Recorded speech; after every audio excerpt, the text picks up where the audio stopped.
Selamat pagi, Assalamualaikum warahmatullahi wabarakatuh.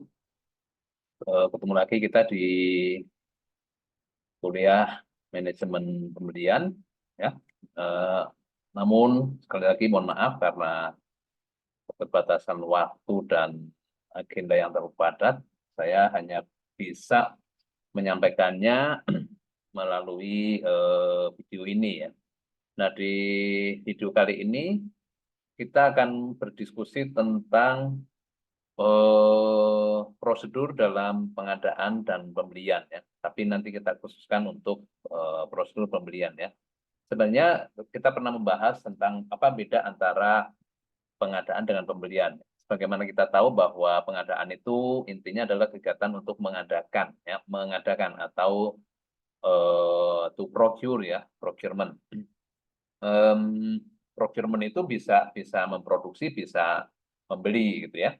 Nah, di sini purchasing itu merupakan bagian dari procurement. Ya, jadi kalau kita diskusi tentang jenis-jenis barang atau jasa itu, ya, kalau dalam konteks bisnis itu ada barang atau jasa yang dibeli atau barang atau jasa yang dibuat sendiri, ya. Jadi kalau di manufaktur misalnya itu terdiri dari dua kelompok barang, ya. Barang untuk barang yang dibuat atau misalnya barang setengah jadi, gitu ya. Jadi kalau misalnya kita bicara di bisnis kuliner, gitu ya, ada barang-barang yang dibuat, ya, atau pengadaannya dibuat. Contohnya misalnya adonan-adonan yang sudah menjadi barang setengah jadi, gitu ya. Kemudian bahan-bahan yang dibuat menjadi produk akhir, nah itu barang yang disebut apa yang pengadaannya dibuat, ya. Makanan yang sudah dikemas dalam box itu adalah barang yang dibuat. Nah, itu pengadaannya itu dibuat. Nah, untuk membuat makanan tersebut kita membeli bahan-bahan, ya. Nah, itu barang atau bahan di sini ini diadakan secara dibeli, ya. Jadi itu konteksnya dalam kegiatan pengadaan, ya. Jadi purchasing itu bagian dari procurement. Nah, kita nanti akan fokus pada masalah eh, pengadaan dan pembelian juga, ya. Oke.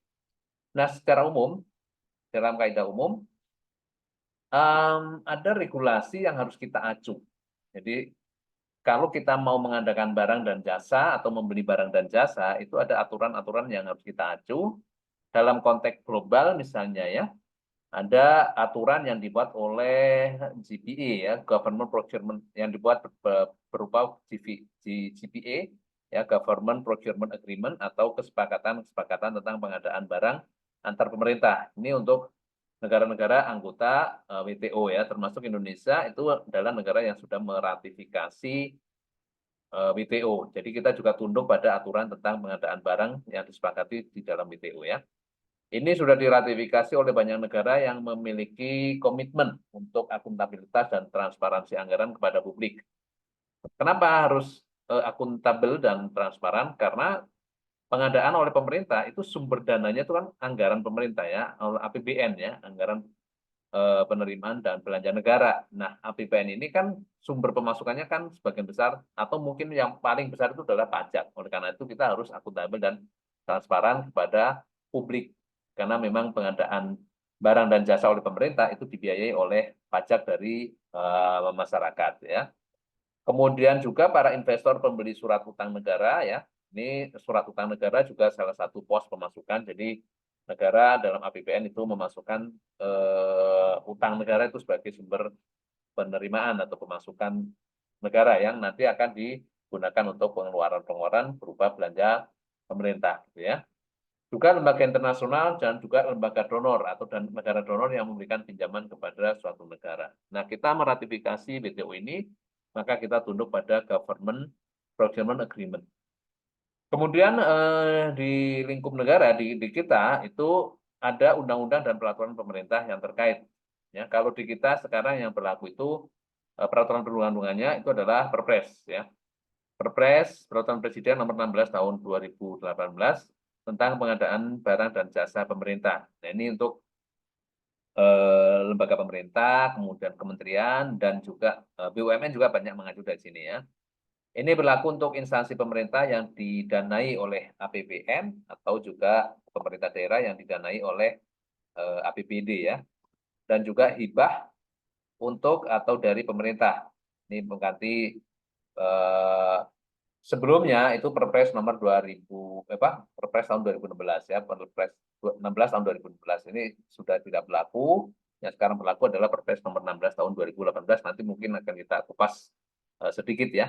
Dan file untuk Perpres ini saya sudah download, silakan nanti kalau Anda mau mempelajari lebih detail. Kemudian ada juga aturan-aturan yang terkait dengan regulasi yang diberlakukan pemerintah untuk suatu komunitas bisnis tertentu yang proses pengadaannya disupervisi oleh pemerintah ya, karena ini merupakan salah satu lembaga yang sumber dananya juga dari APBN ya.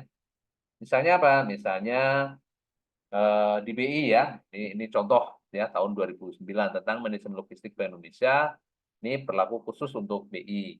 Kemudian di BUMN juga ada, nanti juga ada filenya nanti, tapi ini yang ini sudah yang 2007 ini sudah tidak berlaku ya, ada ketentuan baru lagi mengenai prosedur pengadaan barang dan jasa di BUMN ya.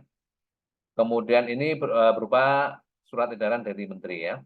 Kemudian peraturan tata kerja untuk lingkungan Kementerian Migas misalnya ya, ini yang dikeluarkan SK Migas ya, Satuan Kerja Migas Kementerian ESDM. Ini berlaku untuk industri minyak dan gas.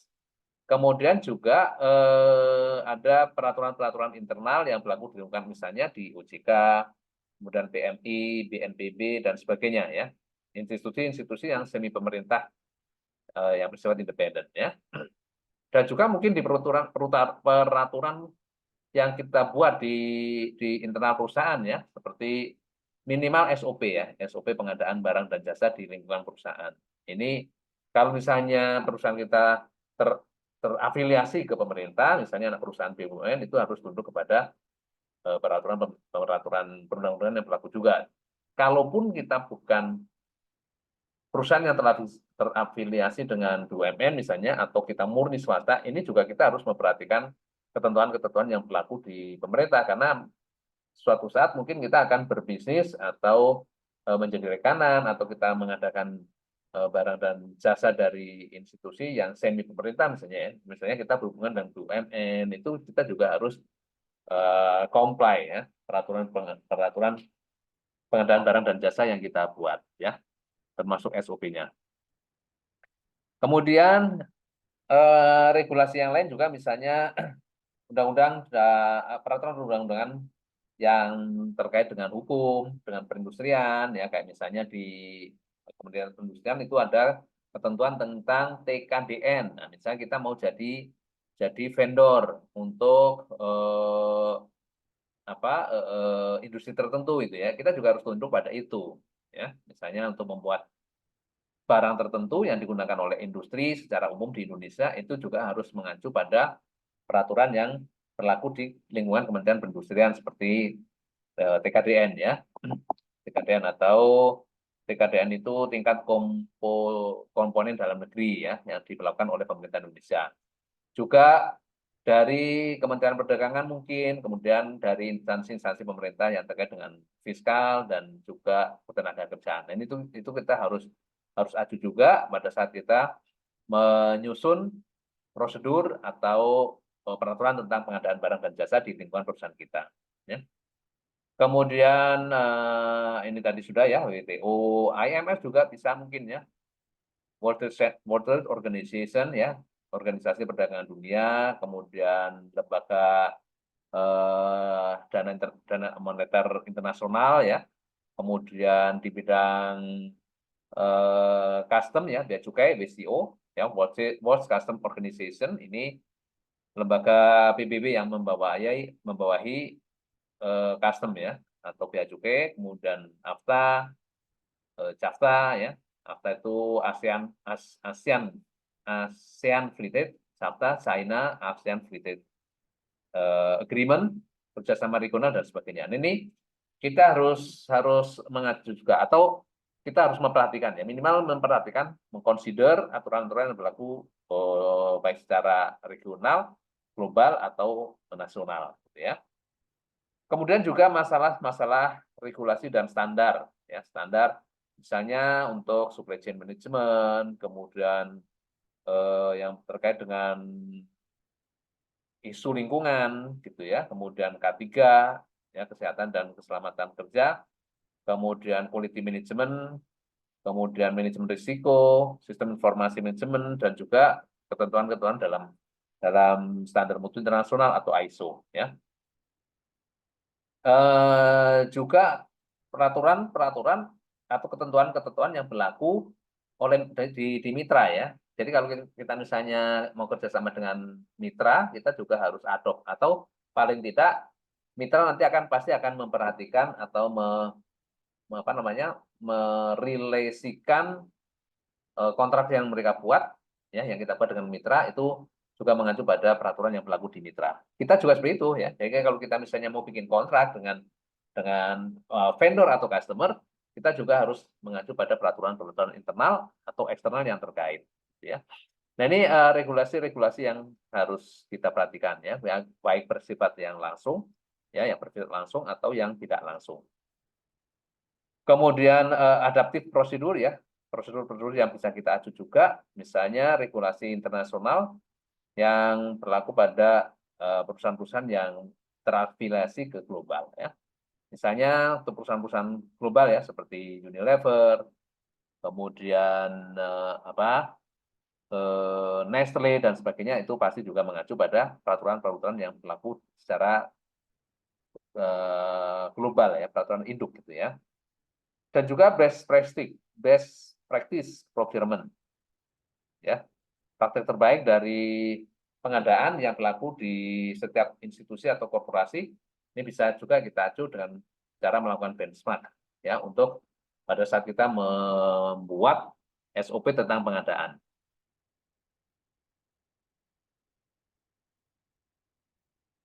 Contoh misalnya bagaimana struktur organisasi dan tim pengadaan, ya. Ini untuk pengadaan yang bersifat repeat order. Repeat order itu adalah pengadaan yang sifatnya terus-menerus. Jadi karena kebutuhan kita memang berulang, jadi kita akan mengadakan barang atau jasa yang secara berulang, ya. Atau vendor kita pakai terus, kita pakai berkelanjutan, gitu ya. Ini misalnya ada kepala yang membawahi tentang procurement dan purchasing, ya. Kemudian dia dibantu oleh vendor management, kemudian administration, kemudian purchaser atau buyer, ya. Jadi ada tiga unit pembantu di bawahnya, ya. Jadi untuk memanage vendor, kemudian melakukan administrasi pengadaan dan pembelian, dan juga eksekutor untuk melakukan pembelian, ya. Vendor management ini tugasnya antara lain atau dibantu oleh bidang-bidang yang bertanggung jawab terhadap strategi sourcing, ya. Strategi sourcing atau ini yang bertugas nanti memilih vendor, ya. Jadi menseleksi vendor, ya, atau menentukan calon vendor, ya. Kemudian ada juga tugas dari vendor management itu adalah mengevaluasi vendor atau calon vendor, ya. Jadi pada saat kita memilih vendor itu ada proses-proses untuk melakukan sourcing, ya, memilih vendor-vendor potensial, gitu ya, atau pemasok potensial, ya. Kemudian nanti akan kita lakukan proses seleksi. Kemudian seleksi itu juga di dalamnya ada analisis terhadap calon vendor, gitu ya. Kemungkinan kelebihan kelemahan dari para setiap calon vendor. Kemudian setelah kita pilih vendor itu nanti akan kita lakukan kontrak dengan vendor, ya. Nah, di sini nanti ada evaluasi terhadap vendor, ya. Jadi di dalam kontrak itu kita akan melakukan evaluasi terhadap kinerja vendor, ya. Jadi pada saat kita buat kontrak itu akan ada lingkup kontrak itu antara lain kewajiban, hak, dan kewenangan masing-masing pihak, gitu ya. Itu nanti kewajiban itu kita evaluasi, ini yang menyangkut kinerja dari vendor. Kemudian audit vendor dan pengembangan vendor ini juga ini menjadi tanggung jawab dari vendor management, ya. Jadi kita melakukan audit. Bagaimana cara mengauditnya? Ya sesuai dengan kontrak, kita nanti bisa melakukan investigasi ya kepada para vendor ya. Pada saat eksekusi terhadap kontrak itu berjalan itu bisa kita lakukan. Atau misalnya juga audit itu kita lakukan pada saat kita dalam proses pemilihan vendor. Ya, jadi kita ingin menginvestigasi apa-apa yang sudah di propose, apa-apa yang sudah dicantumkan dalam penawaran calon vendor, kemudian sebelum kontrak kita buat, kita bisa melakukan vendor audit juga ya. Maksudnya tuh untuk memastikan bahwa requirement atau kualifikasi requirement yang kita ajukan atau kualifikasi vendor itu memenuhi requirement gitu ya. Kemudian juga innovation dan improvement. Jadi ini konteks untuk pengembangan di dalam vendor management itu untuk melakukan inovasi dan improvement terhadap pemilihan vendor ya. Misalnya apa? Misalnya kita membangun sistem untuk membuat semacam pool pool profil ya. Kita mengumpulkan profil para calon vendor dengan menggunakan aplikasi misalnya ya.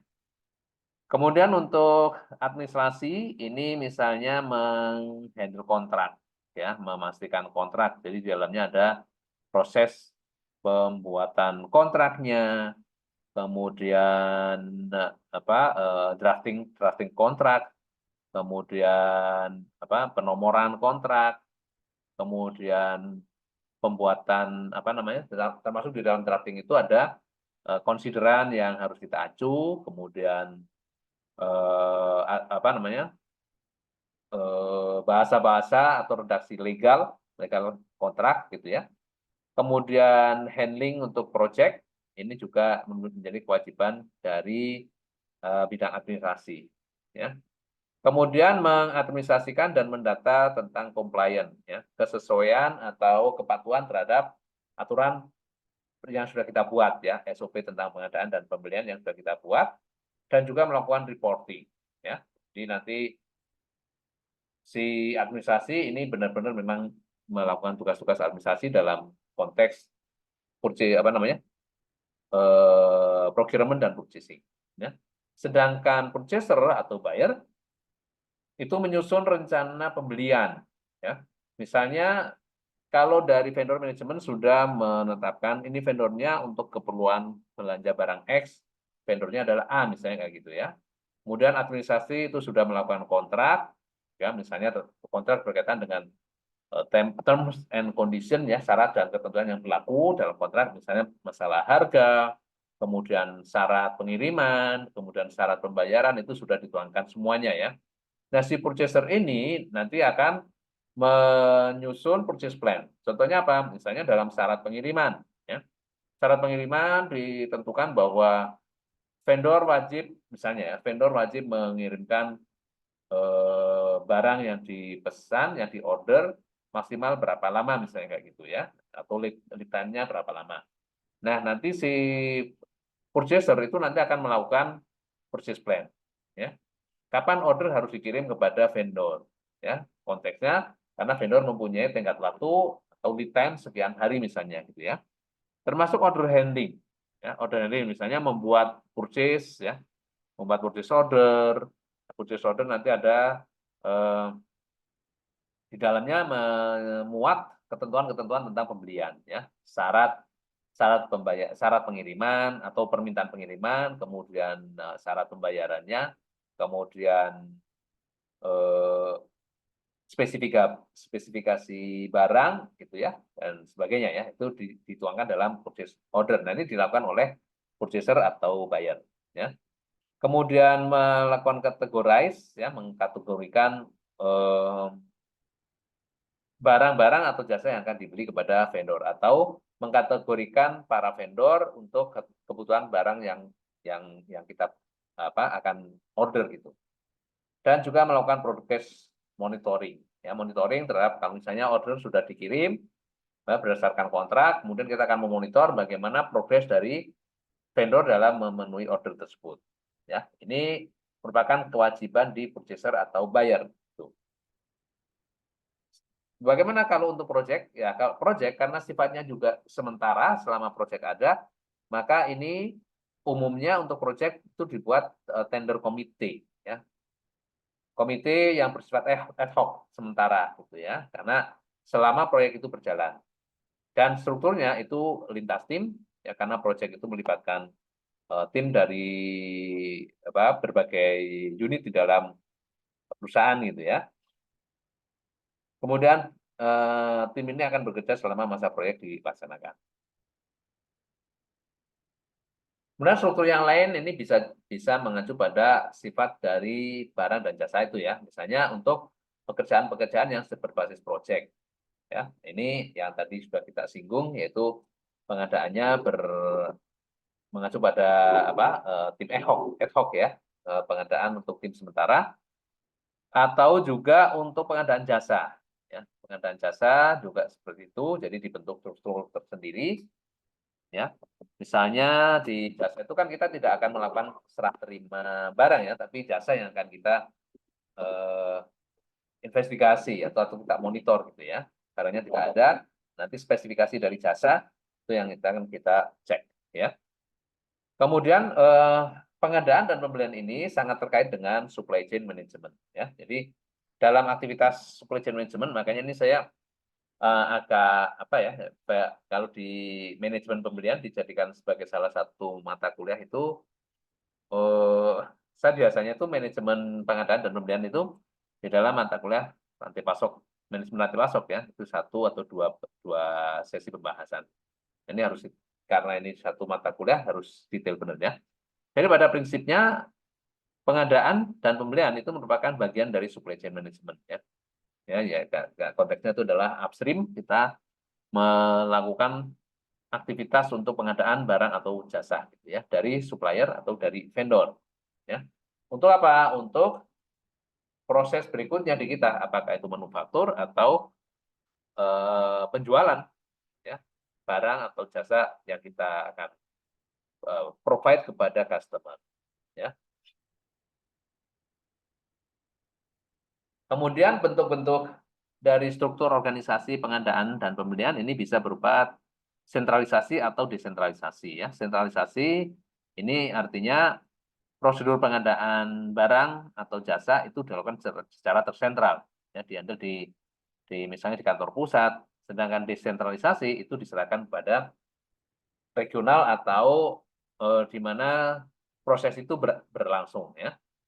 Misalnya contoh ya yang pernah kami lakukan dulu itu, pengadaan barang dan jasa yang sifatnya atau nilainya sangat material ya, sangat signifikan, itu kita handle secara terpusat. Jadi nanti pembentukan panitia pengadaan barang dan jasanya itu dilakukan secara terpusat ya, untuk pekerjaan-pekerjaan yang mempunyai kriteria yang harus dibentuk tim secara terpusat atau pengadaannya secara terpusat ya.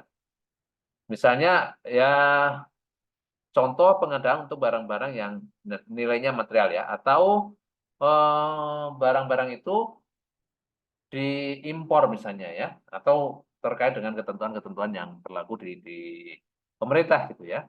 Maka kita, karena sumber daya yang kita miliki ada di sentral, maka panitia pengadaan barang dan jasanya kita bentuk secara tersentral. Kalau desentralisasi itu kebalikannya ya. Jadi kalau misalnya sifat barang dan jasa itu adalah pengadaan di lokasi tertentu ya, unit bisnis tertentu, itu bisa dilakukan secara desentralisasi ya, dengan pertimbangan-pertimbangan yang misalnya tentang efektivitas dan efisiensi pengadaan barang itu sendiri ya. Kalau dilakukan secara desentral itu mungkin lebih efisien, lebih efektif. Itu juga bisa kita gunakan sebagai pertimbangan sehingga struktur yang kita bentuk itu terdesentralisasi. Bisa juga dalam bentuk divisi atau kelompok pengguna ya, dan juga berbasis pada aktivitas. Ini bisa kita susun struktur organisasi bersifat divisi ya, atau berbasis pada komoditas ya, pada barang yang akan kita beli ya, atau pengadaan bersifat langsung atau tidak langsung ya. Ini juga bisa menentukan struktur itu kita buat berbasis apa. Atau sifat dari pengadaan itu sendiri ya, apakah itu pengadaan yang bersifat investasi ya, capital expenditure, atau pengadaan untuk keperluan operasi ya, operational expenditure. Ini juga bisa menjadi basis untuk membuat struktur organisasi pengadaan ya. Kemudian bisa juga kita buat berdasarkan atau berbasis pada penugasan, ya, atau assignment base, ya. Contoh untuk project, ya, pengadaan barang dan jasa untuk project itu bersifat cross function, ya, lintas lintas fungsi, sehingga timnya atau struktur organisasinya tuh struktur organisasi pengadaan yang sifatnya ad hoc dan melibatkan banyak fungsi, ya, lintas fungsi. Atau pengadaan yang bersifat umum, ya, penugasan secara umum atau penugasan secara khusus, misalnya kayak penugasan secara khusus pada saat terjadi kemarin ada apa COVID gitu, ya, itu dibentuk satgas atau task force yang khusus untuk melakukan penanganan masalah tersebut gitu, ya, atau bersifat ad hoc, ya, seperti project. Nah, struktur ini itu nanti akan berhubungan dengan perencanaan, ya, perencana, kemudian PPIC, ya, Production Planning and Inventory Control, karena memang pengadaan barang atau jasa itu terkait dengan perencana itu karena memang nanti untuk kita harus membuat rencana pengadaan, ya, rencana pengadaan, misalnya tentang waktu pengiriman order, kemudian waktu penerimaan barang, kemudian pengecekan dan sebagainya, ya, termasuk juga jenis barang, itu di planner. PPIC berkepentingan karena kebutuhan barang dan jasa ini dikaitkan dengan eh, masalah perencanaan produksi, ya. Jadi barang apa yang dibutuhkan itu sesuai dengan kebutuhan barang, ya. Atau kalau misalnya kita bicara di ERP itu ada material requirement planning, ya, di PPIC itu juga, dan juga estimator, ya. Estimator nanti ini lebih spesifik pada saat menentukan harga, ya, untuk pembelian, ya. Juga juga dengan legal, karena nanti penyusunan kontrak ini melibatkan legal juga, ya, bahasa-bahasa yang eh, perikatan gitu, ya. Kemudian juga berkaitan dengan finance, ya. Pengadaan ini nanti akan dibiayai dari keuangan perusahaan itu, ya, finance. Kemudian quality control juga terlibat, nanti kaitannya dengan masalah spesifikasi barang atau jasa yang kita beli gitu, ya. Itu memenuhi atau harus lolos dari uji mutu yang sudah kita tetapkan. Berkaitan juga dengan lingkungan, ya, lingkungan dan kesehatan, ya, keselamatan, kesehatan dan lingkungan kerja. Ini juga terlibat di dalamnya, ya, misalnya untuk pengadaan barang-barang yang sifatnya korosif atau merusak atau harus melalui penanganan khusus, ya. Ini kaitannya dengan misalnya risiko fisik, risiko lingkungan, ini melibatkan HSSC. Dan juga operasi logistik, ya, karena memang pengadaan itu nanti ada aktivitas-aktivitas untuk memindahkan dan menyimpan, ya. Misalnya pemindahan dari gudang vendor ke gudang kita, kemudian aktivitas untuk handlingnya, ya, dari memindahkan dari alat transport, membuka, ya, unboxing, kemudian handling di dalam gudang dan sebagainya. Kemudian untuk barang-barang yang kita impor, ini juga melibatkan ada aktivitas-aktivitas bea cukai, ya, custom clearance, ya, penyelesaian dokumen custom atau bea cukai pabean. Juga melibatkan engineer, ya, desain engineering atau juga research and development. Ini kaitannya dengan barang-barang yang nanti akan digunakan di dalam proses produksi, ya. Ini juga terkait dengan desain engineering.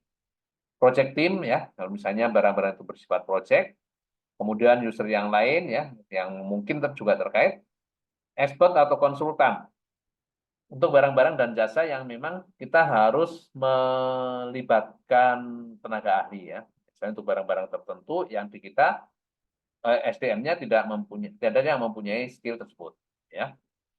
Tapi barang itu diperlukan, mungkin kita melibatkan tenaga ahli atau konsultan. Kayak misalnya sering sekali perusahaan itu melibatkan tenaga surveyor, ya, surveillance dari misalnya Sukovindo atau dari, jadi nanti ada proses untuk melakukan kesesuaian, ya, untuk melihat kesesuaian barang dengan spesifikasi gitu ya. Dan juga terkait dengan regulator ya. Kita harus comply terhadap peraturan yang berlaku yang menyangkut dengan barang yang atau jasa yang kita akan gunakan.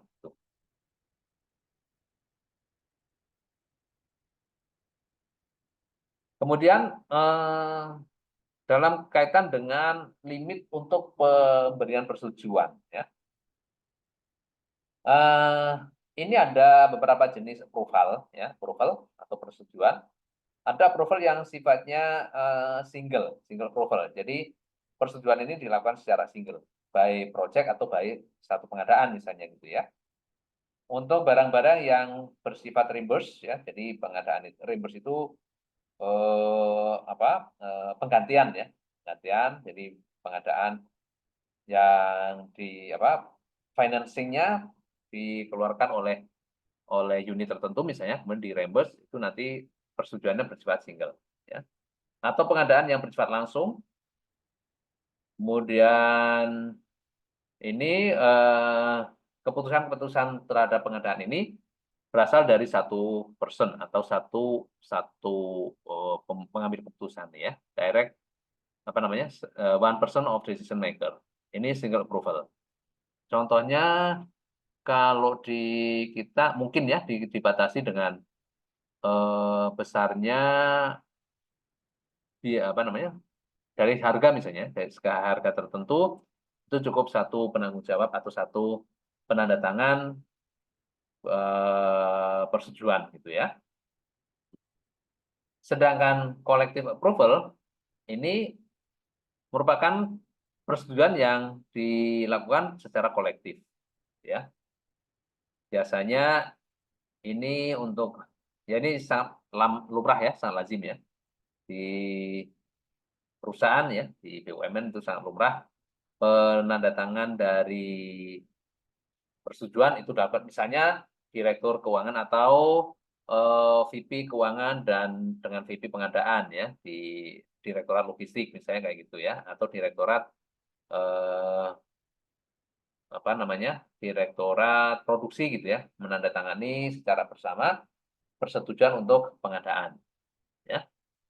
Kebutuhan barangnya itu berasal dari unit produksi atau direktorat produksi operasi, sedangkan pembiayaannya itu berasal dari direktorat keuangan, sehingga tanda tangan itu persetujuan itu dilakukan oleh dua direktorat. Kemudian ada juga yang berupa persetujuan dari manajemen ya, ini dilakukan oleh top manajemen ya, itu juga kolektif gitu ya. Kemudian persetujuan yang bersifat kewenangan atau wewenang ya, authority approval. Ini keputusan berasal dari lembaga pemerintah atau regulator ya. Lembaga pemerintah atau regulator yang ini melakukan persetujuan karena konteksnya atau kaitannya dengan compliant atau kepatuhan terhadap regulasi tertentu ya. Misalnya persetujuan impor ya atau ekspor barang oleh perusahaan tertentu lalu oleh lembaga tertentu gitu ya. Untuk impor misalnya kaitannya dengan TKDN-nya sudah memenuhi syarat gitu ya. Itu nanti persetujuan dilakukan oleh institusi pemerintah ya. Kemudian ini tadi jenisnya ya. Sedangkan limit approval ya, keputusan tentang persetujuan berbasis limit ini mencakup atau mengacu pada skala bisnis atau aktivitas ya. Jadi besarnya persetujuan itu ya. Jadi untuk pengadaan sekian sampai sekian itu persetujuan oleh siapa gitu ya. Ini didasarkan pada skala bisnis atau aktivitas. Bisa juga bersifat hierarkis ya, hierarkis artinya pada limit tertentu itu nanti harus diketahui oleh level ini, kemudian level ini, dan persetujuan oleh level tertentu ya, itu hierarkis. Atau berbasis pada trust ya, kepercayaan terhadap pengadaan barang dan jasa itu. Nah, persetujuan limitasi dari pengadaan itu didasarkan pada kepercayaan ya. Misalnya apa? Misalnya pembatasan tentang Di pemerintah ada misalnya ya, persetujuan untuk pengadaan barang secara langsung, ya penunjukan langsung, kemudian penunjukan tidak langsung, atau tender, itu nanti berbasis pada limit tertentu gitu ya. Kemudian untuk limit ini basisnya juga bisa berdasarkan tingkat risiko dari barang dan jasa yang kita perlu adakan atau kita beli ya. Bisa juga berbasis pada kompetensi dari para penanggung jawab pengadaan. Kemudian ada revisi tentang limit, ini juga berlaku pada tingkat limitasi tertentu ya, persetujuan limitasi tertentu, dan juga compliant atau kepatuhan terhadap limit yang yang telah ditetapkan gitu. Oke. Nah, kalau secara internal ya, prosedur pengadaan atau pembelian barang dan jasa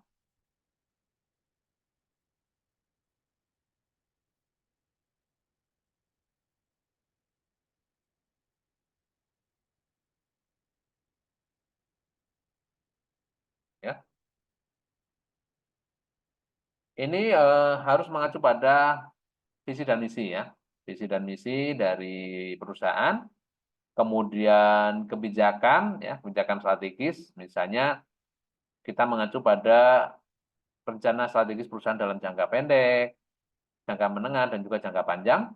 Kemudian prinsip dan acuan pengelolaan proses bisnis, kemudian pedoman yang berlaku di perusahaan, ya, misalnya pedoman atau SOP yang terkait dengan operasional bisnis, ya. Kemudian kewenangan per unit kerja atau divisi, regulasi atau standarisasi yang terkait yang berlaku di dalam perusahaan, dan juga konsep atau metode yang digunakan dalam proses pengadaan dan pembelian, gitu ya. Kemudian SOP ya, jadi ada SOP yang juga kita acu gitu ya. Kita menyusun SOP. SOP ini berisi instruksi kerja per aktivitas. Ya, jadi di dalam SOP nanti ada ketentuan-ketentuan atau ada manual atau ada instruksi ya untuk setiap aktivitas. Kemudian kewenangan per jabatan atau struktur ya. Jadi setiap aktivitas itu nanti siapa eksekutornya atau siapa yang punya kewenangan. Kemudian itu ada di struktur yang mana gitu ya. Kemudian juga dilengkapi dengan indikator kinerja untuk setiap aktivitas. Ya, misalnya apa? Misalnya untuk aktivitas pencarian vendor ya, atau aktivitas penilaian vendor. Nah, itu nanti indikator kinerjanya apa? Indikator kinerjanya misalnya itu telah teridentifikasi vendor-vendor yang memenuhi persyaratan yang ditetapkan atau persyaratan tertentu ya. Kemudian dalam proses pengadaan misalnya ya, spesifikasi barang yang terpenuhi, termasuk juga limit waktu ya. Dan juga instruksi kerja atau work instruction yang kita susun gitu ya.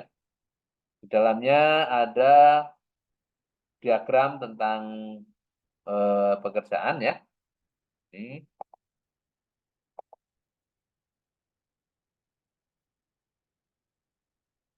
hasilnya ya. Diagram alur kerja, kemudian formulir transaksi, ya ini ada yang tercantum di dalam work instruction, kemudian sistem dan alat bantu pendukung. Ya, ini yang kita buat di dalam instruksi kerja atau work instruction.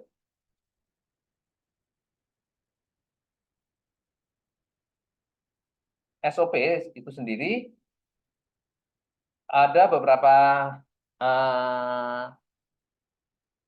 poin kunci di dalam SOP ya. SOP itu merupakan pedoman dan instruksi operasional ya. Jadi kita bicara SOP pasti itu tertulis gitu ya. Pasti itu karena isinya adalah instruksi yang harus dipedomani, maka harus tertulis gitu ya. Kemudian SOP umumnya juga dilengkapi dengan visualisasi alur kerja sehingga itu lebih clear ya. Kalau hanya deskriptif itu kadang-kadang bisa salah tafsir gitu ya. Oleh karena itu SOP itu akan lebih bagus dan umumnya memang dibuat dalam atau dilengkapi dengan visualisasi alur kerja, kemudian jalur komunikasi antar antar pengguna atau pihak yang berkepentingan di dalam sebuah aktivitas gitu ya. Juga materi koordinasi ya. Kemudian SOP juga dituangkan di dalam SOP tentang standarisasi dan keseragaman ya untuk aktivitas-aktivitas tertentu ya, ada atau uniformity, kemudian target kinerja, sasaran target kinerja, dan juga keunikan proses kerja yang mungkin ada untuk setiap kegiatan ya. Ini keunikan proses kerja ini mengacu pada regulasi, kemudian kategori industri, kemudian kekasan dari barang atau jasa yang kita adakan, dan juga keahlian yang diperlukan. Ya, ini biasanya juga dicantumkan dalam SOP. Ya. Nah, secara format atau sistematika dari SOP ini kita buat yang pertama definisi. Kenapa harus didefinisikan? Ya, definisi itu sangat penting ya. Jadi definisi di dalam SOP itu gunanya untuk apa? Untuk menjadi panduan dalam menafsirkan istilah di dalam instruksi kerja atau di dalam SOP ya. Jadi harus didefinisikan. Kemudian tujuan ya, tujuan dari setiap aktivitas ini juga kita tuangkan. Kemudian jenis aktivitas ya, jadi aktivitas-aktivitas yang dikerjakan oleh aktivitas tertentu dikerjakan oleh petugas tertentu itu tercantum juga. Kemudian bagian terkait ya. Bagian ada yang eksekutor atau yang mengerjakan aktivitas tertentu. Kemudian aktivitas ini akan terkait dengan aktivitas lain di bagian lain. Itu juga dituangkan dalam SOP. Kemudian referensi, ya referensi ini bisa beragam ya, referensi yang terkait dengan misalnya aturan-aturan yang ada di dalam perusahaan. Ya. Kemudian regulasi yang berlaku di negara yang terkait dengan bisnis kita, ya itu bisa menjadi referensi. Dan juga proses, ya proses untuk mengeksekusi atau menyelesaikan sebuah aktivitas, ya. Kemudian SOP ini karena bisnis itu juga dinamis, ya, lingkungan berkembang secara dinamis, maka SOP itu ada keniscayaan untuk dirubah atau disesuaikan, ya. Nah, itu perubahannya apakah perubahan mayor atau minor. Perubahan mayor itu dilakukan kalau sebagian besar SOP itu harus dirubah, itu perubahan mayor, ya. Misalnya karena perubahan perubahan sistem gitu ya, itu bisa membuat perubahan mayor, ya. Atau perubahan-perubahan yang bersifat minor ya, perubahan-perubahan kecil. Ya perubahan mayor misalnya ya tadi karena proses bisnis yang berubah secara drastis atau sistem yang berubah, maka kita bisa melakukan perubahan mayor terhadap SOP.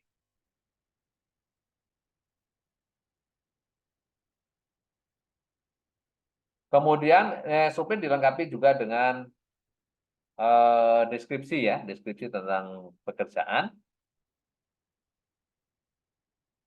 Nah, di dalam tim pengadaan misalnya, itu juga harus dijelaskan tentang job deskripsi, dituangkan job deskripsi untuk setiap posisi di dalam pengadaan, ya, atau di dalam tim yang bertanggung jawab terhadap pengadaan barang atau jasa ya.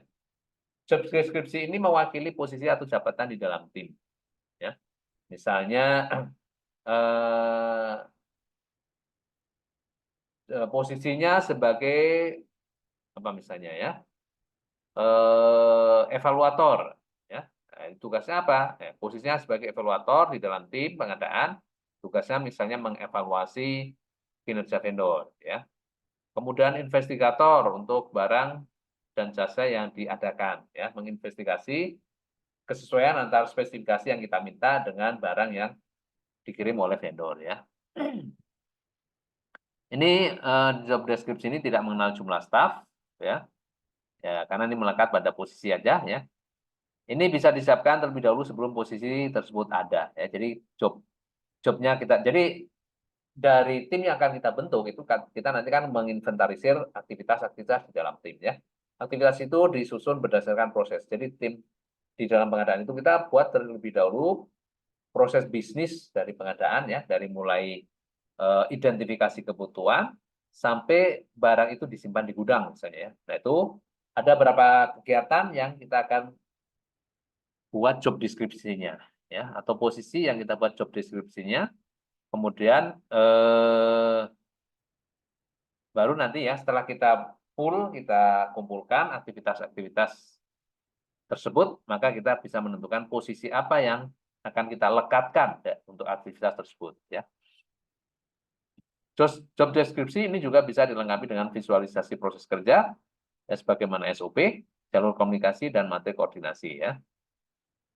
Dan juga di dalam job description ini dilengkapi juga dengan target kinerja atau KPI yang harus dicapai oleh setiap job, gitu ya.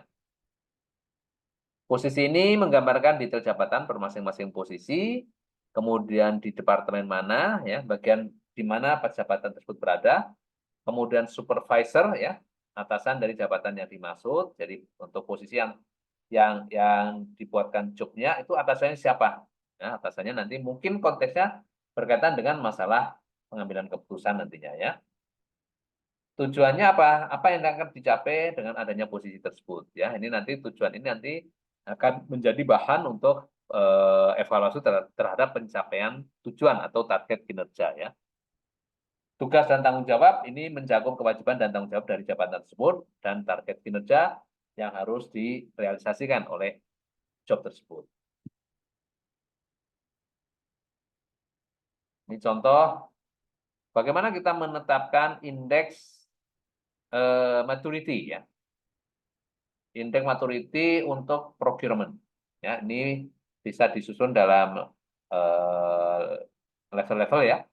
Kita misalnya ada contoh level 1 sampai level 5 ya. Level 1 pengadaan itu tidak terdefine ya. Tidak terdefine. Ini biasanya strukturnya bersifat ad hoc ya. Kemudian isu-isu yang muncul itu terkait dengan isu-isu masalah kepatuhan ya terhadap regulasi atau terhadap SOP. Kemudian penyebab cost atau cost drivernya itu belum terdefinisikan. Jadi masih sebatas pada pekerjaan as usual ya, pekerjaan yang harus dilakukan di dalam pengadaan ya. Tapi cost-nya belum bisa dianalisis gitu ya. Dan ini menyerap anggaran ya, serapan anggaran. Ya, jadi yang penting anggaran apa sudah dianggarkan, anggaran itu harus kita serap ya, itu untuk yang elementary ya. Procurement yang level 2, procurement yang sudah termanage, sudah terkelola, ini bersifat reaktif ya. Nah, di dalamnya sudah ada proses procurement yang sudah terdefinisi, sudah terbuat ya, sudah didefine, sudah terdefinisikan. Kemudian penugasannya bersifat multitasking ya, jadi setiap orang ini atau setiap posisi itu nanti mengerjakan misalnya bisa lebih dari satu tugas gitu ya, multitasking. Kemudian standarnya terkadang masih inkonsisten ya, masih ada kemungkinan standar itu berubah-ubah. Nah, fokusnya adalah pada low cost ya, kegiatan untuk menghemat biaya.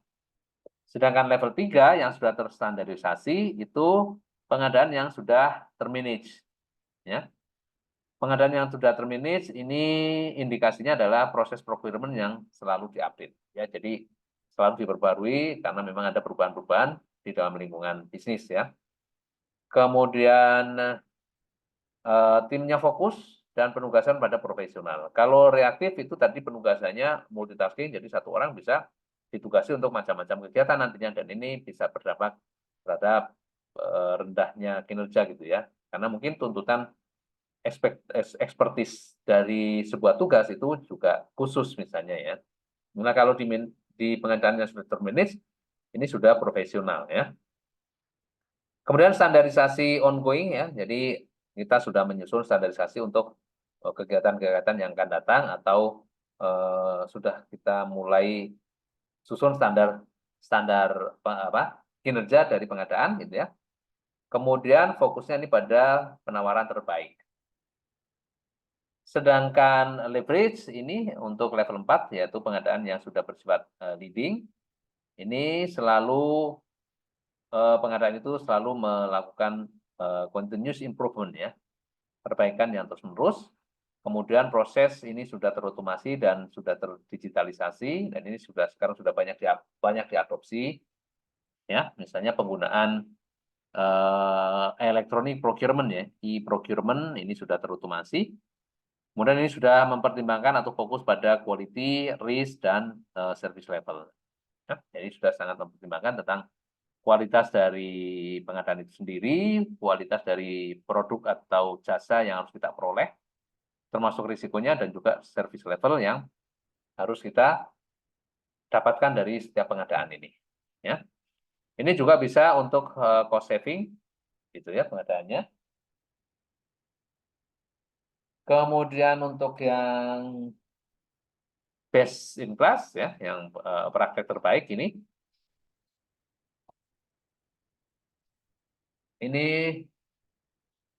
pengadaan ini sudah mengacu pada organisasi yang lean. Lean itu organisasi yang ramping, gitu ya. Ramping itu artinya mungkin dari sisi struktur, ya, strukturnya itu tidak terlalu tinggi, tidak terlalu kompleks, ya. Kemudian pengawakan juga tidak terlalu banyak, apa namanya, tidak terlalu banyak petugas yang dilibatkan, ya. Ataupun kalau misalnya petugasnya bisa ganti-ganti, tapi secara struktur itu relatif ramping, gitu ya. Nah, karena strukturnya yang ramping, maka dari sisi cost ini juga bisa kita reduksi, ya. Jadi lean organization yang konteksnya pada cost reduction dan fokusnya pada center of excellence. Ini kalau kita mau nyusun maturity index, ya, untuk procurement, kita bisa mengacu pada ini. Ya, jadi procurement yang kita kita lakukan di perusahaan kita itu sudah pada indeks yang mana, ya? Apakah masih bersifat reaktif atau sudah termanage atau sudah leading, gitu ya. Nah, ini bisa kita pakai sebagai acuan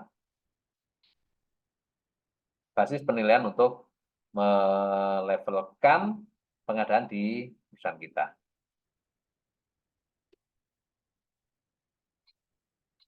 Nah, ini nanti ada studi kasus, Anda boleh gunakan untuk pelatihan, ya. Struktur tim procurement purchasing saat ini di level head office, area branch, dan network office. Anda mungkin bisa pakai kasus untuk perusahaan-perusahaan yang sudah besar, ya.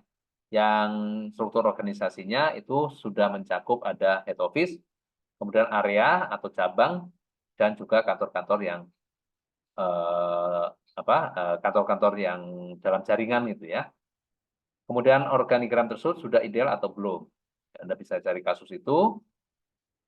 Ideal atau belumnya itu berdasarkan pada hierarki, limit approval, kewenangan, dan koordinasi internal, ya, antar unit yang terkait dengan atau yang bersinggungan dengan pengadaan, ya. Kemudian bagaimana proses komunikasi dan koordinasi dengan para pihak, baik itu internal maupun eksternal yang terkait dengan pengadaan, ya. Misalnya kalau internal, ya, antar unit yang tadi, ya, misalnya unit produksi dengan unit gudang, misalnya gitu, ya. Atau dengan bagian marketing, atau dengan finance, dengan human resource, dan sebagainya, ya. Bagaimana koordinasi dan komunikasinya. Kemudian dengan eksternal, misalnya dengan, kalau impor itu dengan bea cukai. Kalau misalnya untuk barang-barang manufaktur, itu misalnya dengan compliant terhadap ketentuan dari Kementerian Perindustrian, ya. Tingkat komponen dalam negeri, misalnya kayak gitu, ya. Dan coba susun level procurement maturity index, ya, dari kasus yang Anda amati tersebut, ya. Kemudian apa kendala yang dihadapi dalam proses perencanaan, pelaksanaan, dan pengawasan dalam pengadaan. Kemudian tugas, tanggung jawab, dan kewenangan dari setiap posisi di dalam tim pengadaan. Kemudian problematika konflik kepentingan atau potensi-potensi terjadinya konflik kepentingan, ya. Kemudian kalau misalnya Anda identifikasi itu apa temuannya apa, ya, kelemahannya apa, kemudian apa yang Anda usulkan untuk perbaikan. Atau kalau misalnya sudah bagus, apa improvement yang Anda usulkan. Gitu, ya. Nah, ini secara konsep seperti itu, ya. Kemudian kita coba bagaimana prosedur pengadaan barang dan jasa khusus untuk kasus di pemerintah. Ya, pengadaan barang dan jasa pemerintah, ya. Nah, untuk pengadaan barang dan jasa pemerintah itu mengacu pada peraturan perundang-undangan yang berlaku ya. Yang sangat relevan di sini itu adalah Perpres ya, Perpres nomor 18 tahun 2018. Perpres nomor 16 ya. Perpres nomor 16 tahun 2018. Nanti Anda bisa baca ini Perpresnya. Nomor 16 tahun 2018 tentang pengadaan barang dan jasa pemerintah ya. Nah, ini banyak sekali prosedur-prosedur yang harus diacu untuk pengadaan barang dan jasa pemerintah ya. Nah, kalau kita berbisnis yang nanti mau tidak mau kita juga bersinggungan dengan pemerintah misalnya ya, dengan lembaga pemerintah, lembaga kementerian dan sebagainya, institusi pemerintah, kita juga harus paham tentang PBJ pemerintah ini ya. Kalau kita misalnya mau jadi vendor untuk pengadaan barang dan jasa di pemerintah, kita harus paham tentang aturan ini gitu ya. Nah, lebih spesifik, lebih teknis itu juga diturunkan dalam peraturan lembaga kebijakan pengadaan barang dan jasa pemerintah (LKPP) ya, LKPP untuk ini ya. LKPP terbaru itu di nomor ini. Peraturan dari LKPP Lembaga Kebijakan Pengadaan Barang dan Jasa Pemerintah nomor 12 tahun 2021 itu yang terbaru ya. Ini isinya nanti saya share juga ya, pedoman pelaksanaan pengadaan barang dan jasa pemerintah melalui penyedia ya, melalui penyedia atau yang pengadaan yang dilakukan melalui penyedia barang atau jasa ya. Ini misalnya ini bahasanya banyak banget ya. Ini halamannya ada 5.964 ya. Nanti bisa Anda jadikan pedoman ya kalau Anda nanti, tapi saya pikir ini sangat penting ya. Bagaimanapun kan kita sangat berkepentingan dengan pemerintah ya. Duitnya pemerintah kan banyak itu. Pengadaan kalau kita bisa menjadi penyedia jasa barang dan jasa pemerintah kan kita lumayan sudah ada ini ya. Kinerja bisnis kita akan bagus. Ya. Ini mencakup ada beberapa ininya. Ya, coba kita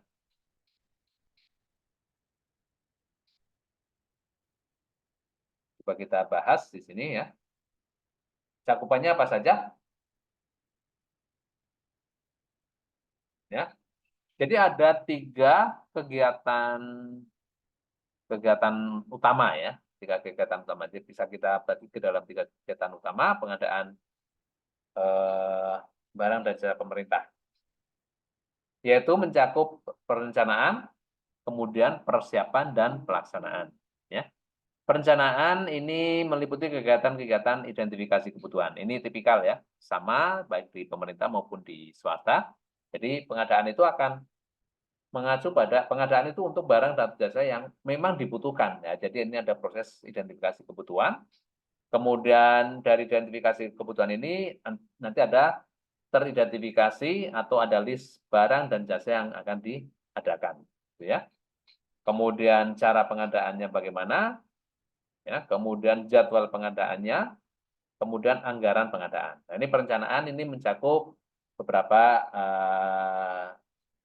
kegiatan atau mencakup ya kegiatan ini ya.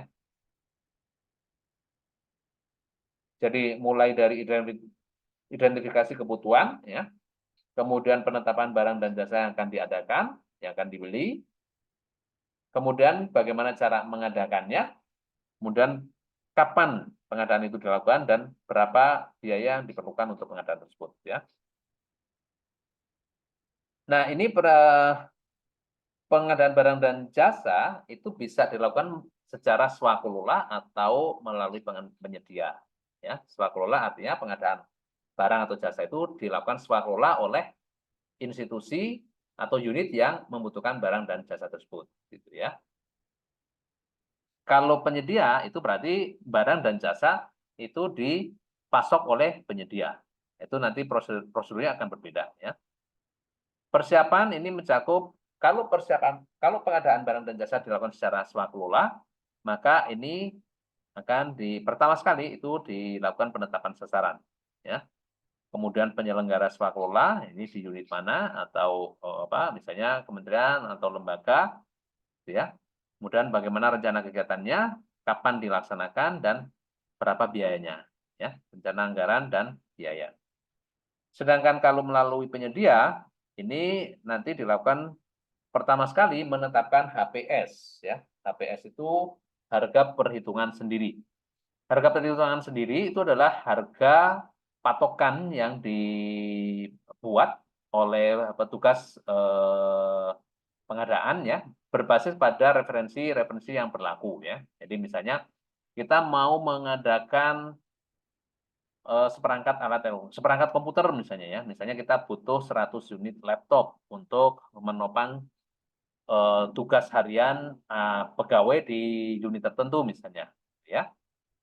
Itu nanti kita akan menyusun RAB-nya, ya, menyusun patokan harganya berbasis pada, ya, jadi kita mencari rujukan harga misalnya, ya. Eh, Misalnya kalau rujukan menggunakan apa daftar harga yang di-provide, yang diberikan oleh penyedia barang misalnya, ya, Bineka.com atau penyedia barang yang lain gitu, ya, itu nanti akan menjadi patokan untuk menentukan harga perhitungan sendiri, ya, HPS. Kemudian menetapkan rancangan kontrak, ya, ini disusun rancangan kontrak yang nanti akan digunakan sebagai kontrak, ya, dengan penyedia jasa setelah proses pemilihan penyedia jasanya sudah dilaksanakan, ya. Kemudian menetapkan spesifikasi teknis atau kerangka acuan kerja KAK.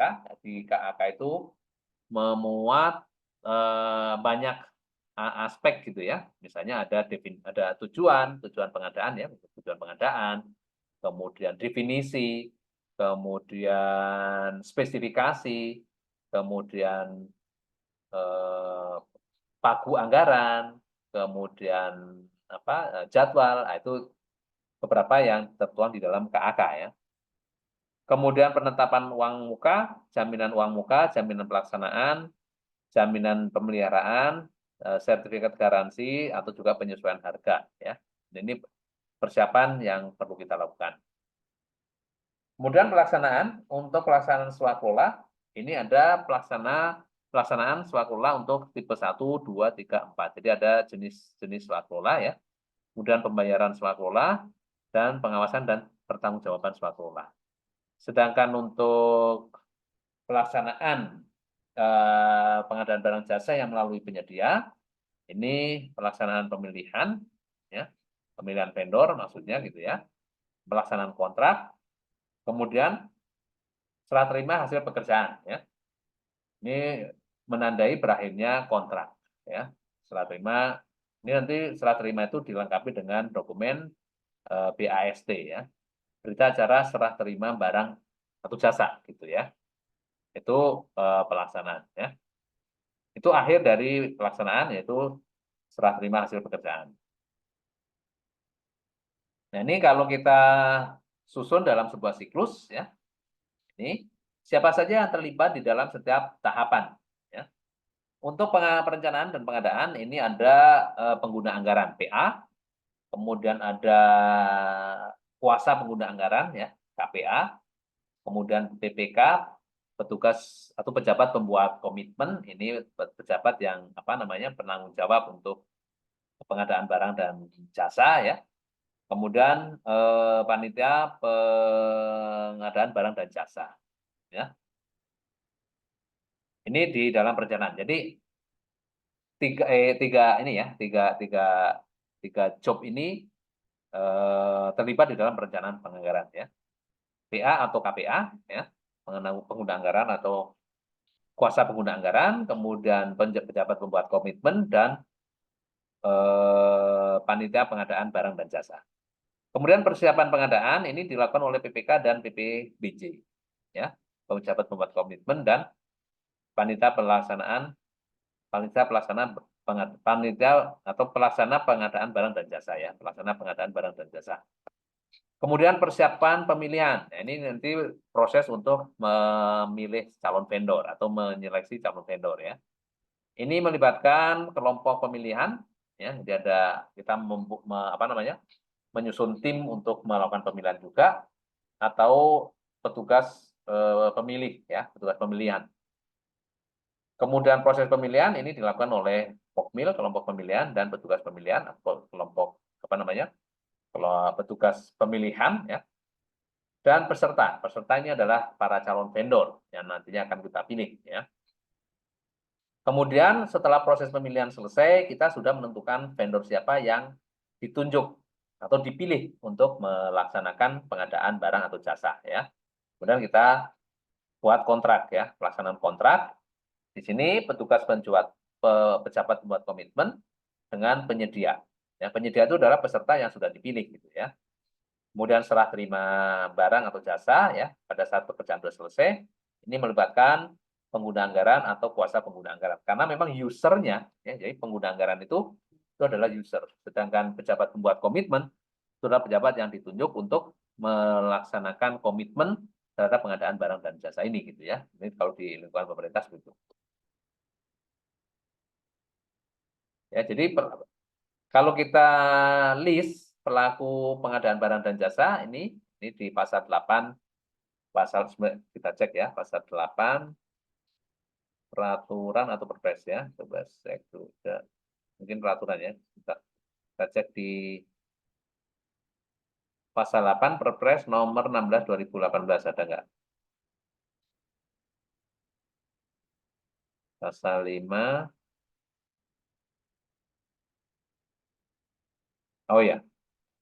Pasal 8 peraturan presiden nomor 16 2018 ya tentang pengadaan barang dan jasa pemerintah. Ini pelaku pengadaan terdiri atas PA, kemudian KPA. PA itu pengguna anggaran, KPA kuasa pengguna anggaran, PPK pejabat pembuat komitmen, kemudian PP itu pejabat pengadaan, ya, Pokja pemilihan, kelompok kerja pemilihan, agen pengadaan, P pejabat PHP, PHP itu apa ya? PHP, sebelum apal singkatannya.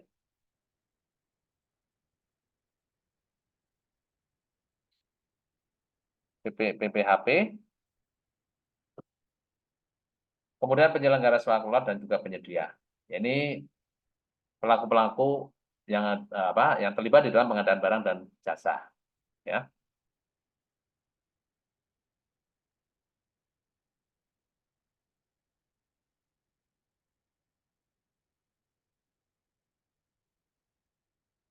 Oh, ini sudah dicoret rupanya ya.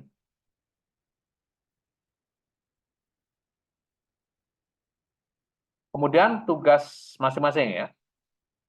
Pengguna anggaran atau PA ini melakukan tindakan yang mengakibatkan pengeluaran anggaran belanja. Jadi ini user ya, user. Kemudian mengajukan perjanjian dengan pihak lain dalam batas anggaran yang telah ditetapkan, menetapkan perencanaan pengadaan, menetapkan dan mengumumkan RUP ya, RUP rencana usulan ya, rencana usulan penganggaran kalau nggak salah.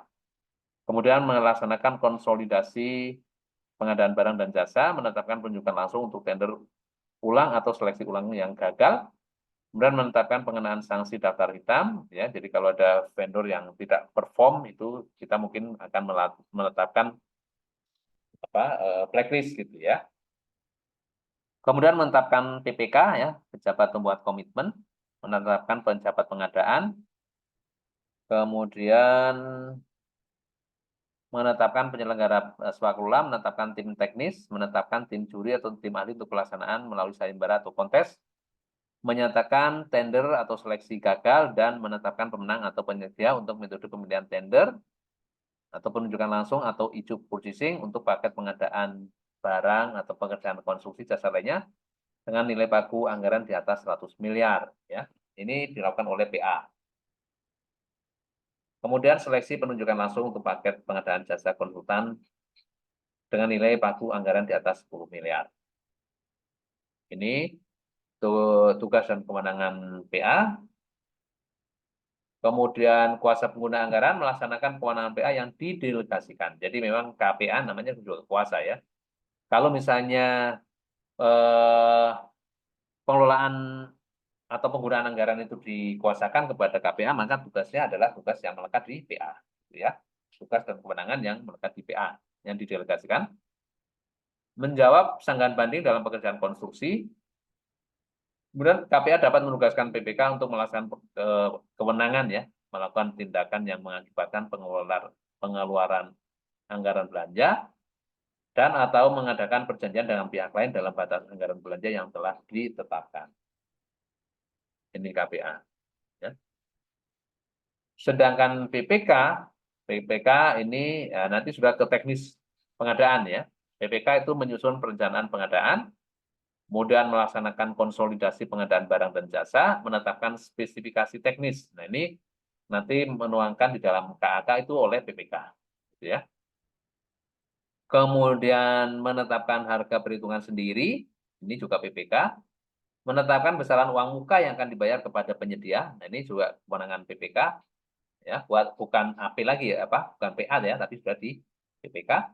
Mengusulkan perubahan jadwal kegiatan, kemudian melaksanakan e-purchasing untuk nilai paling sedikit di atas 200 juta. Ya. Mengendalikan kontrak, kemudian menyimpan dan menjaga keutuhan seluruh dokumen pelaksanaan kegiatan, melaporkan pelaksanaan dan penyelesaian kegiatan kepada pengguna anggaran atau kuasa pengguna anggaran, menyerahkan hasil pekerjaan pelaksanaan kegiatan kepada PA atau KPA ya dengan berita acara penyerahan. Menilai kinerja penyedia, ini kewenangan PPK juga. Kemudian menetapkan tim atau tenaga ahli ya karena di PPK itu yang membuat KAK kan ya, nanti yang menetapkan tim atau tenaga ahli juga PPK. Kemudian menetapkan surat penunjukan penyedia barang atau jasa ya. Setelah proses seleksi sudah dilakukan, itu nanti menetapkan atau membuat surat penunjukan. Kemudian PP ya, pejabat pengadaan ini merupakan pejabat administrasi atau pejabat fungsional atau personal yang ditetapkan oleh pengguna anggaran atau kuasa pengguna anggaran untuk melaksanakan ya, yaitu persiapan dan pelaksanaan pengadaan langsung, penunjukan langsung. Ini untuk anggaran pengadaan yang nilainya maksimal 200 juta ya untuk badan, kemudian PK atau CL ya. BPKCL ini apa ya? Dan e-purchasing paling banyak 200 juta. Sebentar. 200 juta untuk barang, kemudian PK itu apa ya? Kalau JK itu jasa, JL itu jasa langsung ya. Bentar. PK, JL, JK.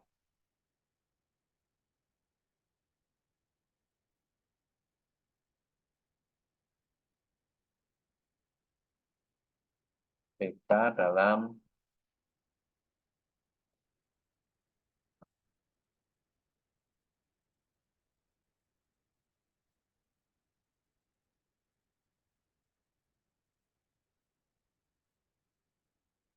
PK.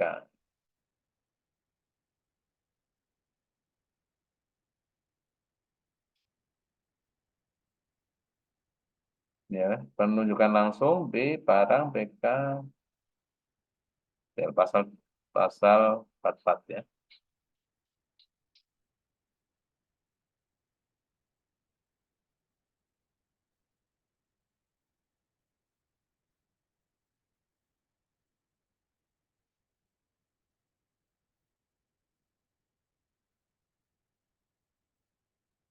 Penunjukan langsung gitu ya di sini. Penunjukan langsung ini ya. Ini. Jadi paling sedikit di atas pengadaan barang, pekerjaan konstruksi, jasa lainnya ya. Oh ini. Jasa lainnya atau jasa konsultasi.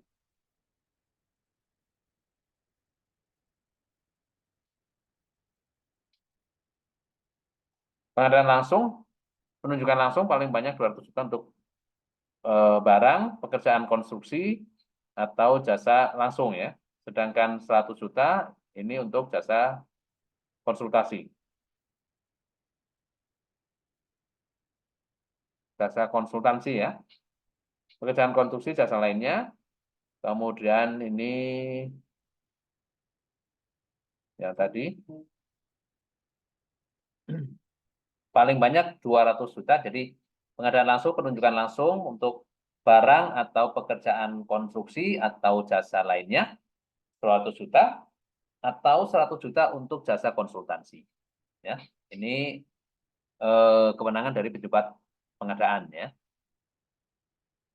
Nah, ini penting ya. Nanti kalau misalnya Anda berkepentingan, pasti Anda berkepentingan juga gitu ya. Atau Anda akan menjadi konsultan pengadaan barang dan jasa gitu ya.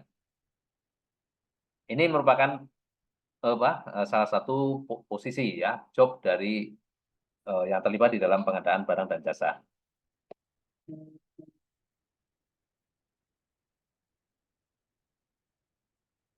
Kemudian Pokja pemilihan ya, kelompok kerja pemilihan ini bertugas melaksanakan persiapan dan pelaksanaan ya. Untuk apa? Untuk pemilihan penyedia ya, kecuali e-purchasing dan pengadaan langsung. Karena apa? E-purchasing dan pengadaan langsung kan tadi oleh panitia pengadaan ya, pejabat pengadaan ini yang punya kewenangan ini ya. Jadi di Pokja pemilihan ini di exclude ya. Kemudian Pokja pemilihan ini menetapkan pemenang pemilihan ya untuk tender atau penunjukan langsung barang, pekerjaan konstruksi dan jasa lainnya paling banyak 100 miliar. Sedangkan menetapkan pemenang atau pemilihan untuk seleksi atau penunjukan langsung jasa konsultasi paling banyak 10 miliar. Ini ya, ini bedanya dengan pejabat pengadaan apa? Pejabat pengadaan ini batasannya ya 100 juta, ini 100 miliar. Kemudian e-purchasing di sini untuk pojok pemilihan ini penetapan pemenang pemilihannya untuk tender atau penunjukan langsung untuk barang, pekerjaan konstruksi, jasa lainnya paling banyak 100 miliar. Sedangkan pejabat pengadaan ini untuk pengadaan langsung, penunjukan langsung untuk barang, pekerjaan konstruksi dan jasa lainnya paling banyak 200 juta atau jasa konsultasi paling banyak 100 juta. Ya, kalau di atas itu oleh Pak Pokja pemilihan ya. Pokja pemilihan ini beranggotakan 3 orang berdasarkan pertimbangan kompleksitas pemilihan penyedia dapat ditambah sepanjang berjumlah gasal. Ya. Kira-kira kenapa berjumlah gasal? Berjumlah ganjil. Kenapa? Ya, nah nanti mungkin dalam memutuskan apa? Memutuskan penyedia ya, apa namanya? Calon penyedia barang atau jasa yang akan dijadikan sebagai penyedia itu kan bisa bisa ini ya, bisa apa namanya? Pengambilan keputusannya itu kan bisa selisih pendapat gitu ya, bisa voting. Nah, ganjil itu maksudnya nanti kalau ganjil pasti ada suara terbanyak gitu ya, sehingga suara terbanyak itu yang nanti akan menentukan. Ya, jadi bisa ditambah 3 orang atau bisa ditambah dengan pertimbangan kompleksitas pemilihan penyedia ya. Tim ini juga bisa dibantu oleh tim atau tenaga ahli atau kelompok kerja ini bisa dibantu oleh tim atau tenaga ahli yang memang kompeten untuk pengadaan tentang atau spesifikasi tentang barang dan jasa yang akan diadakan. Ini bisa membantu Pokja. Kemudian untuk penyelenggara swakelola, ini merupakan tim yang menyelenggarakan kegiatan secara swakelola. Ya. Ini tahapan-tahapan yang dilakukan.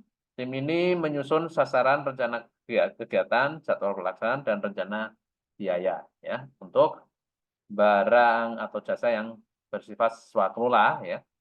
Kemudian tim pelaksana melaksanakan, mencatat, mengevaluasi, dan melaporkan berkala dan penyerapan anggaran. Ya, sedangkan tim pengawas mengawasi persiapan dan pelaksanaan fisik maupun administrasi swakelola. Penyedia, nah ini penyedia adalah pihak lain yang nanti akan menyediakan barang atau jasa. Ini adalah pelaku usaha yang menyediakan barang atau jasa berdasarkan kontrak. Jadi dalam proses pemilihan tadi ada pengumpulan calon penyedia, pemilihan, kemudian pembuatan kontrak ya. Tanggung jawab penyedia di sini melaksanakan kontrak ya, kemudian menjamin kualitas barang dan jasa, kemudian ketepatan tentang penghitungan jumlah dan volume, ketepatan waktu penyerahan dan ketepatan tempat penyerahan. Ini menjadi harus kita consider ya sebagai penyedia ya. Harus kita comply betul karena ini juga dituangkan dalam kontrak nantinya.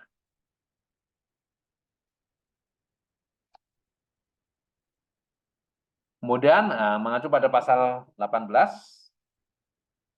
Perpres nomor 16 ya. Pasal 18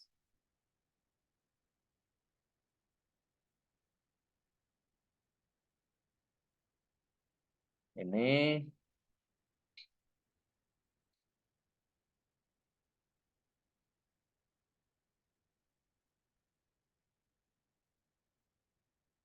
pasal 18 ya.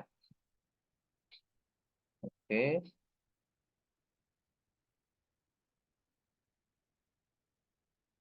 Nah, ini ya.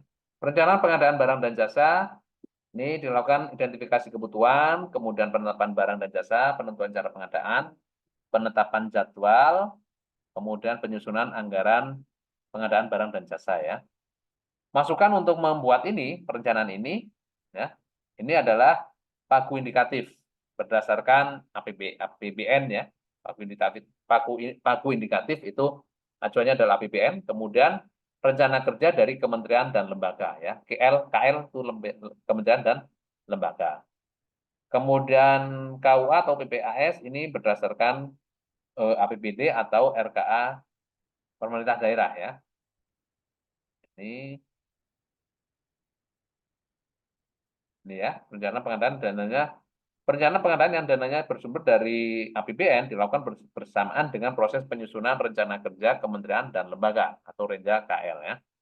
Perencanaan pengadaan yang dananya bersumber dari APBD dilakukan bersamaan dengan proses penyusunan rencana kerja dan anggaran perangkat daerah RKA perangkat daerah setelah nota kesepakatan kebijakan umum APBD serta prioritas dan plafon anggaran sementara ya. KUA itu kebijakan umum APBD, PPAS prioritas dan plafon anggaran sementara. KUA PPAS. Ini ya, KUA PPAS. Ini rencana kerja anggaran pemerintah daerah. Ini acuannya adalah KUA ya atau PPAS. Ya, kebijakan umum APBD dan prioritas dan plafon anggaran ya PPAS. Plafon anggaran sementara. Ini prosesnya, ini prosedurnya ya untuk perencanaan. Kemudian jenis pengadaan barang jasa ini antara lain ada pengadaan untuk barang, kemudian pekerjaan konstruksi ya PK, barang, PK, kemudian jasa lainnya JL dan jasa konsultasi. Jadi di ketentuan tentang pengadaan barang dan jasa pemerintah itu ada empat jenis pengadaan ya atau 4 jenis barang atau jasa ya, yaitu barang, kemudian pekerjaan konstruksi, kemudian jasa lainnya jasa konsultansi. Ya, ini yang diatur di dalam Perpres 18 tahun 2008 Perpres 16 tahun 2018 ya. Dan jenis pengadaan tersebut dapat dilakukan secara terintegrasi. Artinya misalnya ya pekerjaan konstruksi ini nanti sekaligus diintegrasikan dengan pekerjaan pengadaan barangnya, pengerjaan jasa konsultasinya dan pekerjaan lainnya gitu ya. Jadi dilakukan secara terintegrasi. Ini tertuang di pasal 3 ya, bisa kita lihat di pasal 3. Ini ya. Pengadaan barang atau jasa dalam peraturan presiden ini meliputi barang, pekerjaan konstruksi, jasa konsultasi dan jasa lainnya ya. Jadi ada 4 jenis barang atau jasa yang dicakup dalam peraturan presiden nomor 16 2018 ya.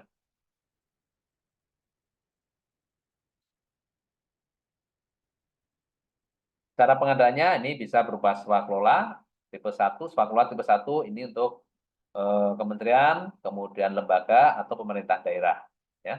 Tipe 2 kementerian, lembaga, pemerintah daerah lain. Tipe 3 bisa dilakukan oleh untuk ormas ya atau kelompok masyarakat ya, organisasi masyarakat atau kelompok masyarakat ya.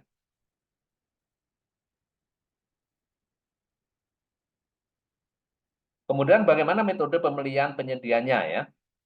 Untuk barang, pekerjaan konstruksi dan jasa lainnya, kita bisa menggunakan e-purchasing. Ya, e-purchasing. Ini untuk barang, pekerjaan konstruksi dan jasa lainnya yang di atas 100 juta. Ya, ini bisa kita lakukan dengan e-purchasing. Ya, sedangkan untuk jasa konsultasi, ini melalui proses seleksi. Gitu ya. Kemudian untuk pengadaan langsung, baik barang, pekerjaan konstruksi, jasa lainnya maupun jasa konsultansi, sampai dengan eh, sampai dengan 200 juta, ya, ini pengadaan langsung. Ini untuk barang, pekerjaan konstruksi dan jasa lainnya. Sedangkan jasa konsultansi, pengadaan langsung bisa dilakukan untuk jasa yang nilainya sampai dengan 100 juta, ya, pengadaan langsung. Sedangkan penunjukan langsung, kemudian ini mengacu pada kondisi atau keadaan tertentu, ya, baik untuk barang, pekerjaan konstruksi, jasa lainnya, dan jasa konsultasi. Ini bisa dilakukan penunjukan langsung dalam kondisi tertentu. Nanti kondisi tertentu seperti apa, ya? Nanti coba kita lihat di pasal-pasal yang mengatur tentang ini, ya. Kemudian tender cepat dan juga tender.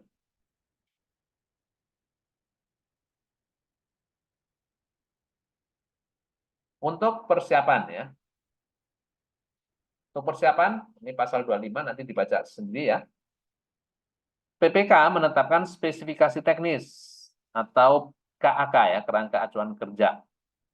Kemudian membuat harga perkiraan sendiri, HPS, kemudian menyusun rancangan kontrak, dan menentukan uang muka, jaminan pelaksanaan, jaminan permiraan, sertifikat garansi, dan atau penyesuaian harga. Ya.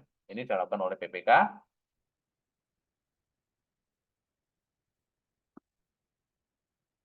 Kemudian jenis kontrak, ya. Ini ada di pasal 27.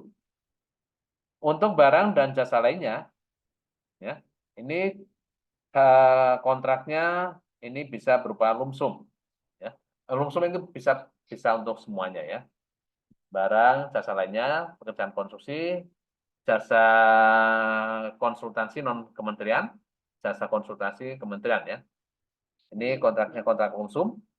Kemudian untuk barang dan jasa lainnya serta pekerjaan konstruksi ini bisa berupa harga satuan atau gabungan lumsum dan harga satuan, ya.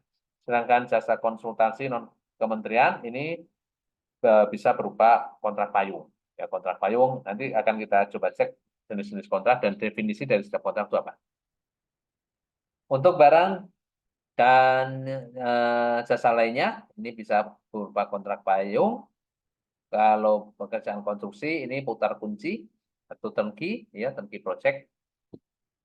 Kemudian biaya plus imbalan untuk barang dan jasa langsung dan pekerjaan konstruksi. Ini coba kita cek pasal 27, ya. Sama definisinya, ya. Coba definisi tadi. Lumsum harga satuan putar kunci. Di definisi, ya.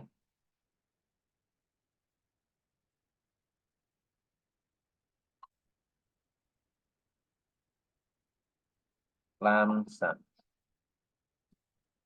Oke.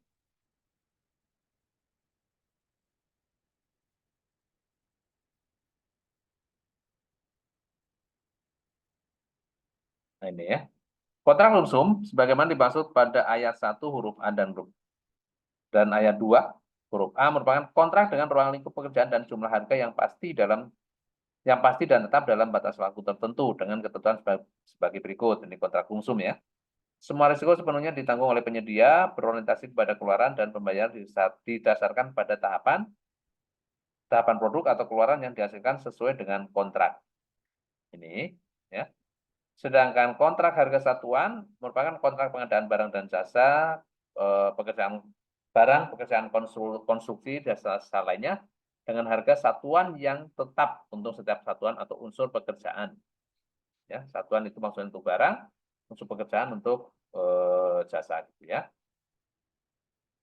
Kemudian apalagi? Ini tadi ada kontrak payung. Kontrak payung.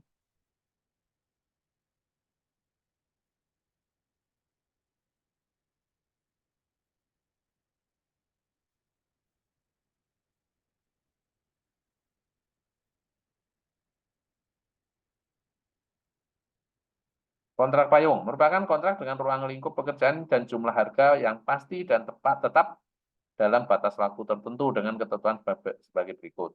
Kontrak payung, kemudian turnkey,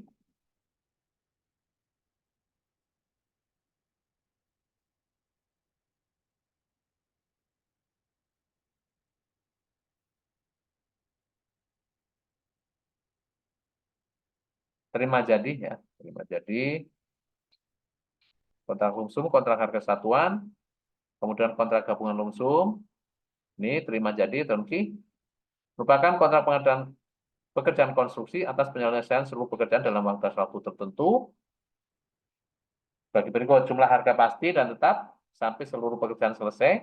Pembayaran dapat dilakukan berdasarkan termin sesuai kesepakatan. Ini turnkey ya, terima jadi. Terima jadi maksudnya tuh jadi kalau ada project ini nanti kontrak yang kita sepakati itu adalah apa jumlah harganya pasti dan tetap sampai seluruh pekerjaan sudah selesai. Jadi kalau di awal sudah harga 100 miliar gitu ya. Ya 100 miliar itu semuanya urusan dari si penyedia gitu ya.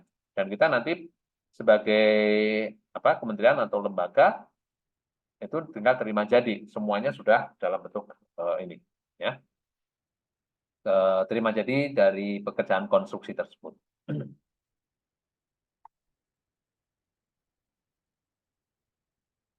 Ya. Kemudian, nah ini bentuk kontraknya pasal 28 ya. Bentuk kontrak bukti pembelian atau pembayaran untuk barang-barang sampai dengan 10 juta ya. Ini misalnya bukti atau misalnya kayak bon ya. Bon untuk barang-barang yang nilainya atau harganya sampai dengan 10 juta ya. Ini berlaku untuk barang dan juga jasa lainnya. Berupa kwitansi untuk barang yang nilainya sampai dengan 50 juta dan jasa lainnya yang nilainya sampai dengan 10 juta. Apa bedanya kwitansi dengan bukti pembelian? Nah, nanti dicek ya. Bukti pembelian ya kayak stroke gitu ya. Kayak stroke, kwitansi nanti dalam bentuk kwitansi. Bukti pengeluarannya dalam bentuk kwitansi. Ya. Surat perintah kerja atau SPK ini untuk barang yang nilainya di atas 50 juta sampai dengan 200 juta. Atau maksimal 200 juta. SPK untuk konstruksi yang nilainya maksimal 200 juta. Kemudian jasa lainnya nilainya di atas 50 juta sampai maksimal 200 juta. Dan jasa konsultasi ya untuk kontraknya SPK ini untuk konsultasi yang nilainya maksimal 100 juta. Ya. Kemudian ini apa bentuk kontraknya ya. Bentuk kontrak surat perjanjian untuk barang yang nilainya di atas 200 juta, konstruksi yang nilainya di atas 200 juta ya untuk semua jenis barang dan jasa. Ya. Ini dengan surat perjanjian yang nilainya di atas 200 juta. Sedangkan surat pesanan ini berupa order aja ya. Surat pesanan itu dilakukan melalui e-purchasing. Itu ya. Nah, ini. Nah, untuk secara detail silakan Anda pelajari nanti ketentuan-ketentuan di dalam Perpres nomor 16 tahun 2018 dan juga peraturan ini yang lebih teknis lagi peraturan LKPP nomor 12 tahun 2021 ini yang terbaru ya. Peraturan dari Lembaga Kebijakan Pengadaan Barang dan Jasa Pemerintah nomor 12 tahun 2021 ya. Ini yang kita diskusikan hari ini, silakan dipelajari lebih lanjut untuk yang teknis ya, karena Anda mungkin nanti berkepentingan karena untuk berhubungan dengan lembaga pemerintah atau kementerian atau pengadaan barang dan jasa untuk pemerintah dan mungkin juga BUMN nanti ya, karena BUMN juga nanti akan mengacu ke sini. Itu ya. Terima kasih, sampai ketemu di sesi kuliah yang lainnya. Assalamualaikum warahmatullahi wabarakatuh.